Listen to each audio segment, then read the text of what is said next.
Hello friends, welcome to my YouTube channel study with Varsha. देखा विषयटा ना हूँ मेढ़ देखा विषय कौन कौन रही जाना। तबे चलते स्टार्ट करिया पिला माने।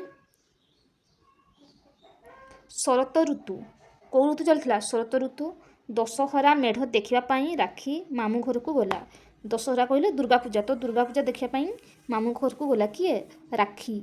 मामू राखी को नहीं मेढ़ देखी गले। तापर मामू राखी को नहीं कौटी गले मेढ़ देखा। सेठारे ठाकुराणी को पूजा होता। देखला जे सेठारे कौन चलता? ठाकुराणी को पूजा। चारिआड़ी आलुरे झलमल करुला। नाना रकमर दड़ी भड़िकी भड़ी दुकान देखी राखी मन बहुत कौन है ना खुशी हो गला। राखी कहला मामू देख सेपटे मीना बजार अच्छी, चलो सेठाकू जीवा। मामू कहले हौ चलो सेठारे दड़ी खेलिबा। राखी मामू को साथी मीना बजार गला, सेठारे दड़ी खेलिला, बेलून किणी घर को फेरिला। ठीक अच्छे। तापर राखी गला सेठाकू मामू को सहित मीना बजार गला, सेठारे दड़ी खेला, कौन कला बेलून किणिला आ घर को फेरिला। बाटरे राखीर बेलून फाटिला ठो ठो है। ता बेलून कौन फाटिगला। राखीर मुहँ टिके सुखीगला। राखीर ता बेलून फाटिगला जेहेतु तार मन कौन है सुखीगला। भाणीजीर मन उणा देखी मामू आउ गोटे बेलून किणीदेले। राखी जेहेतु मनटा तार सुखईदेला सेठू मामू देखिले तो आ कौन कले आ गोटे बेलून किणीदेले। राखी खुशी मन नाची नाची घर को फेरिला। तापर राखी खुशी हो गला।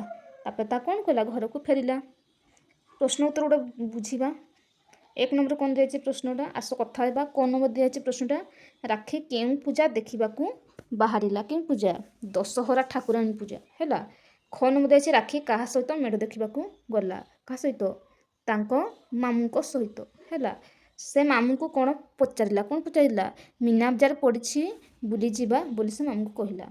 राखीर मुहँ कहीं सुखीला, ता बेलून गुड़ा ठो ठोकी कौन फाटी जावारू है। से मामू कौन दुख है। दशहरा दिन तुम्हें क्यों सब घर काम कर, पूजा करूँ, मीना बजार बुली जाऊँ, बहुत मजा मस्ती कर। ठीक अच्छे। एगुड़ा सब। 2 नंबर प्रश्न कौन दिखाई लिखाई सांग सह कथा हो तले पर्व गुड़िकर अंचल क्यों पर्व हुए तार ठीक चिन्ह दियो। अच्छा, एठी आम जो चिन्हटा दिखाई यहाँ कम कि कौन आम जो दशहरा हुए। ठीक अच्छे। आम ग्रामर ईद उल फितर भी आ बड़ दिन भी पर्व पालन हुए। 3 नंबर प्रश्न कौन दिखाई आस भाभी लिखा। 3 नंबर ठीक अच्छे। लिखाई दशहरा क्यों ऋतु पालन करा जाए? क्यों ऋतु? शरत ऋतु लिख। शरत ऋतु।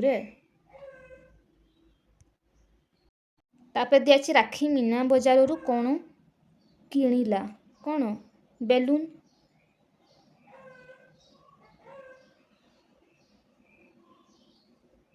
लिख बेलून।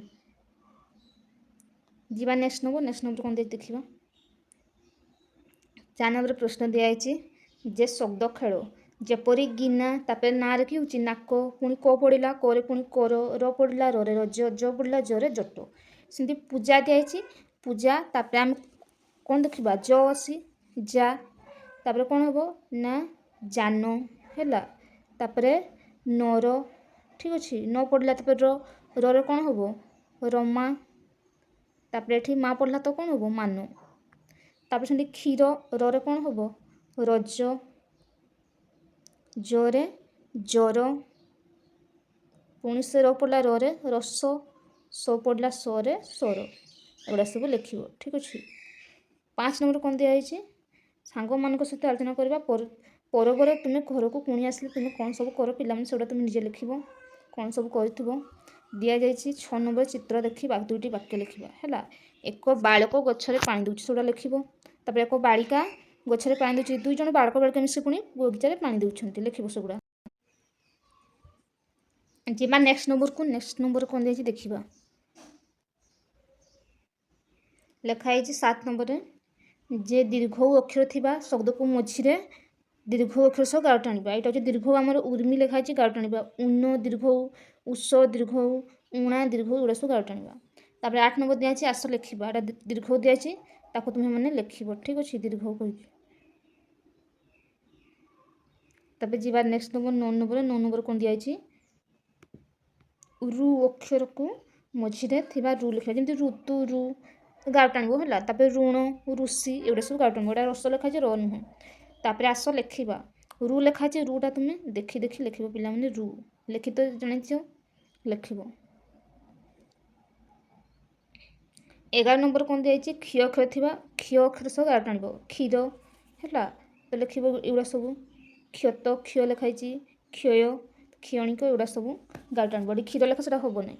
ତାପରେ ଆସ ଦେଖି ଦେଖି ଲେଖିବା। ଏଠି ଲେଖା ହେଇଛି କ୍ଷୟ, ତ ତାକୁ ଦେଖିକି ଲେଖିବ କ୍ଷୟ ଭଳିଆ।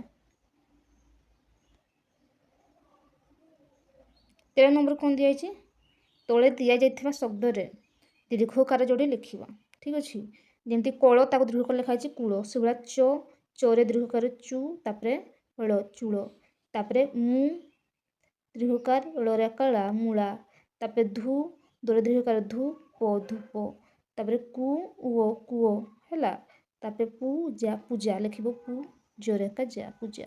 ଏଗୁଡ଼ା ସବୁ ଲେଖିବ। ତାପରେ 14 ନମ୍ବର, ଆସ ଦିଆଯାଇଥିବା ଶବ୍ଦ ଗୁଡ଼ିକୁ ପଢ଼ିବା। ଠିକ୍ ଅଛି, ଋତୁ, ଋଣ, ଋଷି, ଉଣା, ଉନ, କ୍ଷୀର, କ୍ଷମା, କ୍ଷେତ, ତୁରୀ, ମୂଳା, ସୂତା, ପୂଜା।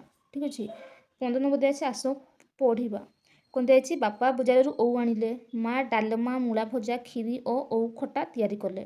ଓଉ ଖଟାରେ ଗୁଡ଼ ଉଣା ହୋଇଗଲା, ମା ସେଥିରେ ଆଉ ଟିକିଏ ଗୁଡ଼ ପକାଇ ଦେଲେ। ଓଉ ଖଟା ଖାଇ ସଭିଏ ଟାକରା ମାରିଲେ। ଠିକ୍ ଅଛି। ଆଉ କ'ଣ ଦିଆଯାଇଛି, 16 ନମ୍ବର ଦିଆଯାଇଛି, ତଳ ସାରଣୀ ଲକ୍ଷ୍ୟ ନେଇକି ଶବ୍ଦ ଗଢ଼ିବା। କ'ଣ ଦିଆଯାଇଛି ଦେଖିବା ଆମେ। ଯେମିତି ଋତୁ କୁହାଯାଇଛି, ଲେଖିବ ଋ, ତୁ, ଋତୁ।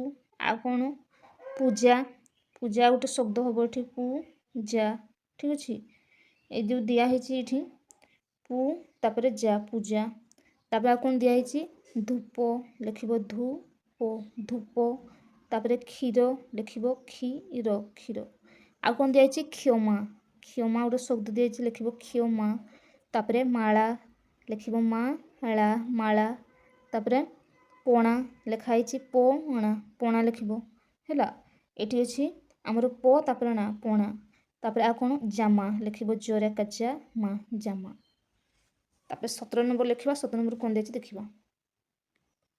ଲେଖା ହେଇଛି, ତୁମକୁ ଭଲ ଲାଗୁଥିବା ପର୍ବ ବିଷୟ 2 ଧାଡ଼ି ଲେଖ ହେଲା। ଲେଖିବ, ଆଉ ତୁମକୁ ପିଲାମାନେ ଯେଉଁ ପର୍ବ ତୁମ ବିଷୟ ଭଲ ଲାଗେ ତୁମକୁ ସେଇଟା ଲେଖିବ। କାହାକୁ ଦଶହରା, କାହାକୁ କାଳୀପୂଜା, କାହାକୁ ରଜ, ମକର, ହୋଲି, ଏଗୁଡ଼ା ସବୁ ପର୍ବ ଅଛି। ସେଗୁଡ଼ା ଯାହାକୁ ଯେଉଁ ପର୍ବ ଭଲ ଲାଗେ ସେଗୁଡ଼ା ତୁମେ ଲେଖିବ। ମୁଁ ଯେମିତି ରାକ୍ଷୀ ପୂର୍ଣ୍ଣିମା ଭଲ ଲାଗେ ସେଟା ରାକ୍ଷୀ ଭଳିଆ ପୂର୍ଣ୍ଣିମାରେ ଗୋଟେ ଲେଖୁ। ତାପରେ ଯିବା ନେକ୍ସଟ ନମ୍ବର। ନେକ୍ସଟ ନମ୍ବର କ'ଣ ଦେଇଛି ଦେଖିବା। ବିଷୟଟି ସରିଛି। ଏଇ ଥିଲା ପିଲାମାନେ ଆଜିର ବିଷୟ। ନେକ୍ସଟ ଭିଡ଼ିଓରେ ମୁଁ ନେକ୍ସଟ ବିଷୟଟି ଆଣିବି।